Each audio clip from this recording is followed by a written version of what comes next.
Hi there, greetings everybody. Want to welcome you all here to the Prog Monster. My name is Murph. I am the host of this show, a show dedicated to progressive rock and other forms of rock music. So we're here with the series we have been running now. I guess this is the episode number 5, mini-series called They Got It Started. And basically what I'm doing on this series is I've picked 7 artists that I think have been influential from the 1950s that are going forward. And this no other duo has been more influential, I think, than this one. The Everly Brothers from the 1950s. So the Everly Brothers were born, Phil, the younger brother right here, he was born January the 19th, 1939 in Chicago, and he died on January the 3rd, 2014 in Burbank, California. His brother, Don, next to him here, was born February the 1st, 1937 in Browns, Kentucky. And he died in Nashville, Tennessee on August the 21st, 2021. So not so long ago. But they had a fair lengthy period from like the mid-50s, so 56 all the way up to about 73 where they were touring together, and then they went solo and then came back together. I think it was in 83 and toured together until 2005. And they were estranged from each other at the end, which Don talked about and said that it bothered him a lot that his brother had died and he had not really kind of reconciled with him. So yeah, so very difficult. But to me, one of the great, or if not the greatest, harmony duo in rock history, in my opinion. So there are a lot of other ones, but these two guys are kind of the first of the two that kind of set the tone, right? So, of course, their genres were rock and roll, country, pop, rockabilly, and country rock. So all of those kind of things mixed together in their music. Had a lot of, they had 4 number 1 hits. They also had about 35 singles that made the top I think it's the top 100 of the Billboard Top 100 over the course of their early part of their career. And they had, I think, 30 of these made it big, like the top 40 in the UK as well. Sold about 50 million albums. That's pretty damn good for that time period. I don't know if that includes the singles. I think it's just singles. I don't think it included albums. One or the other, anyways.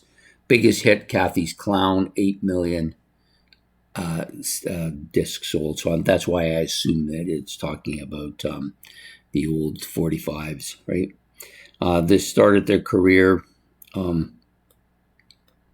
back in 1956, which I said went through to 73. They had a breakup for a while, and then back 83 till 2005, and then they were estranged from each other. First hit single was Bye Bye Love, hit number 1 in early 1957, and from that forward, they were just a hit machine in many ways. So their awards that these guys have achieved over the years include the Rock and Roll Hall of Fame in '86, one of the original inductees into the Rock and Roll Hall of Fame. They're also in the Country Music Hall of Fame in 2001 inducted.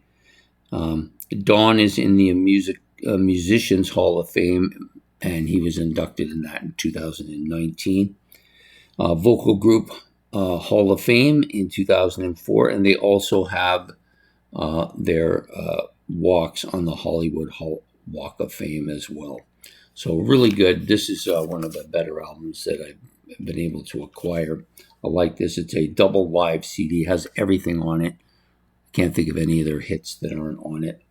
Also, as you see, it's got 2 discs, the blue and the purple disc. So really good. Very solid group of guys. They had that thing that brothers and sisters have where they were able to tune in. It's almost like they could read each other's minds when they were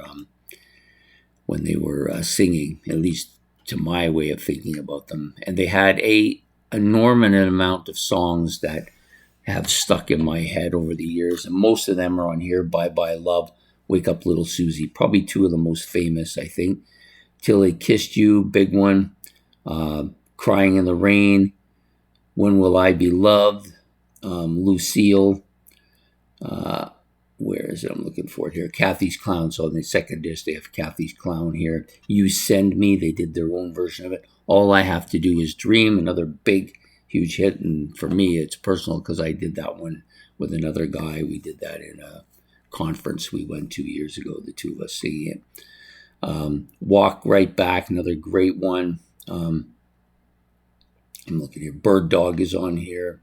Ebony Eyes. Like, it's just like one right after another. Great hits by these guys. I wish they could have.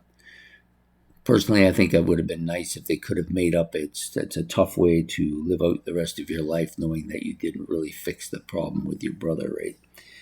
Anyways, yeah. So for me, this is one of the great duets of all time. Rock duets, I guess you might want to call it. And definitely deserved to be here. Influenced many of the bands going forth, the Beatles, the Beach Boys, all those bands from the 60s that mentioned these guys as influences, Simon and Garfunkel. You just can go on and on. Hall & Oates just goes on and on the list. So anyways, that was my pick for today, the Everly Brothers, Phil and Don Everly from the 1950s. I hope you've enjoyed this episode. If you want to make any comments about the video, you can do that in the comment section below. And, don't forget to hit the like and subscribe. And we will be back next Thursday on time this time. I was a little bit late today. I had a couple things to do and wasn't able to get it done right away. Anyways, I hope that you enjoyed this. And we will see you all next week for episode number 6 of those rock artists that got this ball started. Take care, have yourself a good evening, and goodbye here from the Prog Monster.